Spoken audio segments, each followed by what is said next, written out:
ದೇವರ ಪರಿಶುದ್ಧ ನಾಮಕ್ಕೆ ಸ್ತೋತ್ರ ಉಂಟಾಗಲಿ. ಈ 2 ನಿಮಿಷ ನಿಮ್ಮೊಟ್ಟಿಗೆ ಕಾರ್ಯಕ್ರಮಕ್ಕೆ ನಿಮ್ಮನ್ನು ಸ್ವಾಗತಿಸುತ್ತೇನೆ. ಈ ದಿನಕ್ಕೆ ನೇಮಕವಾದಂಥ ದೇವರ ವಾಕ್ಯವನ್ನು ನೋಡಿಕೊಳ್ಳೋಣ. ಯೋಹಾನನು ಬರೆದಂಥ ಸುವಾರ್ತೆ 14ನೇ ಅಧ್ಯಾಯದ 1ನೇ ವಚನ.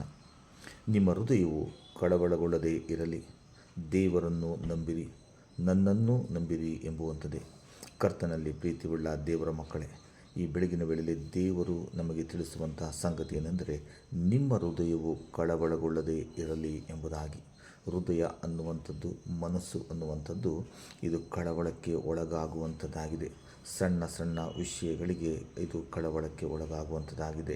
ಸಣ್ಣ ಸಣ್ಣ ವಿಷಯಗಳಿಗೆ ಟೆನ್ಷನ್ನನ್ನು ಮಾಡಿಕೊಳ್ಳುವಂತಹ ಹೃದಯವು ಇದಾಗಿದೆ.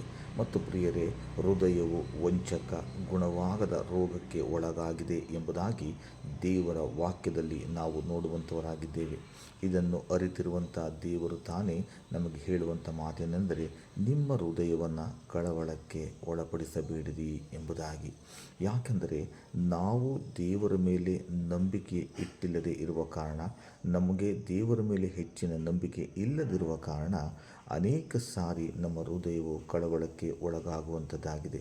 ನಾವು ದೇವರನ್ನು ನಂಬಿ ಜೀವಿಸುವಾಗ, ದೇವರಲ್ಲಿ ನಮ್ಮ ಹೆಚ್ಚಿನ ಭರವಸೆಯನ್ನು, ನಂಬಿಕೆಯನ್ನು ನಾವು ಇಡುವಾಗ ನಮ್ಮ ಹೃದಯವು ಕಳವಳಗೊಳ್ಳುವುದಕ್ಕೆ ಯಾವುದೇ ಕಾರಣಕ್ಕೂ ಸಾಧ್ಯವಿಲ್ಲ ಪ್ರಿಯರೇ. ಹೀಗಿರುವುದರಿಂದ ದೇವರ ಮಾತೇನೆಂದರೆ, ನಿಮ್ಮ ಹೃದಯವನ್ನು ಕಳವಳಕ್ಕೆ ಒಳಪಡಿಸಿದ ಹಾಗೆ ದೇವರನ್ನು ನಂಬಿ ನಿಶ್ಚಿಂತೆಯಿಂದ ಇರಿ ಎಂಬುದಾಗಿ ದೇವರ ವಾಕ್ಯವು ನಮಗೆ ತಿಳಿಸುವಂಥದ್ದಾಗಿದೆ. ಹೀಗಿರುವುದರಿಂದ ಕರ್ತನಲ್ಲಿ ಪ್ರೀತಿಯುಳ್ಳ ದೇವರ ಮಕ್ಕಳೇ, ನಮ್ಮ ಹೃದಯವನ್ನು ನಂಬಿಕೆಯಿಂದ ತುಂಬಿಸಿ ಕಳವಳಕ್ಕೆ ದೂರವಾಗಿ ಜೀವಿಸೋಣ. ದೇವರು ಈ ವಾಕ್ಯಗಳನ್ನು ಆಶೀರ್ವದಿಸಲಿ ಮತ್ತು ನಿಮ್ಮ ದಿನವು ಶುಭಕರವಾಗಿರಲಿ. ಆಮೇನ್.